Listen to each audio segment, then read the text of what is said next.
Assalamualaikum warahmatullahi wabarakatuh.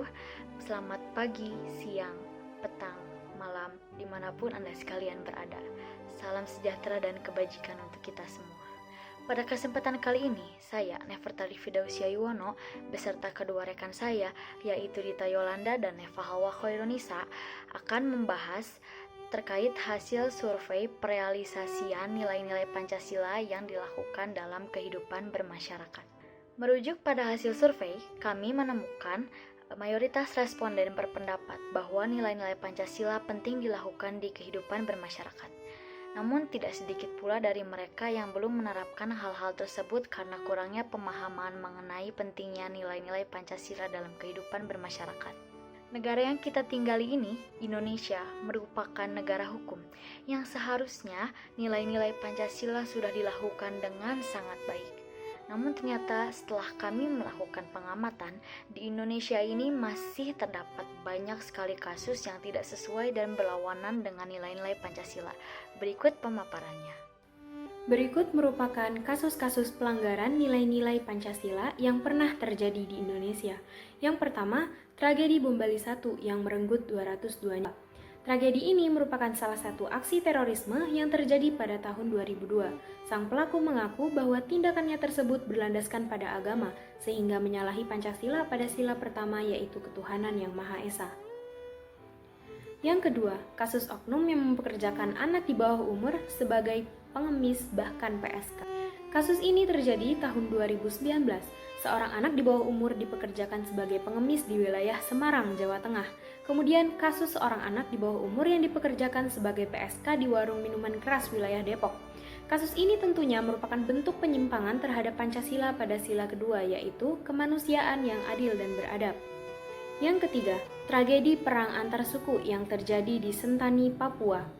Tragedi ini terjadi antara suku dari kampung Kehiran dan suku kampung Toware Sentani. Kedua kubu menyerang aparat TNI Polri dan juga menyebabkan beberapa rumah warga terbakar. Sila ketiga Persatuan Indonesia memiliki makna guna mempersatukan Indonesia. Namun jika masih terjadi peperangan antar suku, tentu saja Indonesia senantiasa terpecah dan tak utuh. Tentunya tragedi ini merupakan bentuk penyimpangan pada sila ketiga.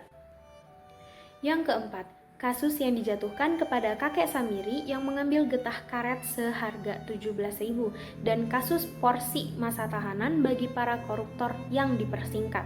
Kita dapat meninjau dari kedua hal di atas bahwa hukum yang berlaku di Indonesia masih bersifat tumpul ke atas dan tajam ke bawah.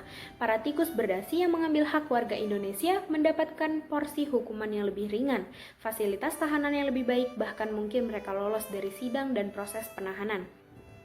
Sedangkan masyarakat yang kurang mampu bahkan hingga lansia yang bisa dikatakan hanya mengambil sisa getah pohon dari lahan kosong dijerat hukum selama berbulan-bulan hingga tahunan. Hal ini memang ironis dan hal yang sangat menyimpang terhadap Pancasila pada sila keempat, yaitu kerakyatan yang dipimpin oleh hikmat kebijaksanaan dalam permusyawaratan perwakilan. Yang kelima, akar permasalahan Papua yang ternyata berdasarkan pada ketidakadilan dan kesejahteraan. Wilayah Papua seringkali dianggap sebagai wilayah terluar yang jangkauannya jauh dari akses presiden yang bertempat di ibu kota. Masyarakat di sana seringkali merasa bahwa pemerintahan di sana jauh lebih represif terhadap Papua bila dibandingkan dengan wilayah ibu kota. Sehingga tindakan pemerintah tersebut dirasa tidak adil bila disertai dengan kurang mumpuninya fasilitas yang tersedia di sana.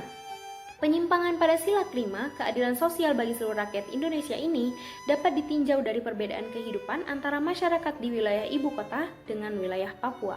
Dari pemaparan kasus sebelumnya, kita selaku pemuda Indonesia tentunya menginginkan perubahan yang lebih baik dari negara Indonesia. Dan hal tersebut dapat terwujud dengan penerapan nilai-nilai Pancasila di kehidupan bermasyarakat. Perubahan tentunya bukanlah suatu hal yang instan, melainkan perubahan membutuhkan proses yang cukup panjang. Begitu pula dengan proses penerapan nilai-nilai Pancasila dalam kehidupan bermasyarakat. Dan kita, selaku pemuda Indonesia, mampu untuk ikut serta dalam pelaksanaan penerapan nilai-nilai Pancasila di dalam kehidupan bermasyarakat. Walaupun hanya dengan diawali dari hal-hal yang kecil.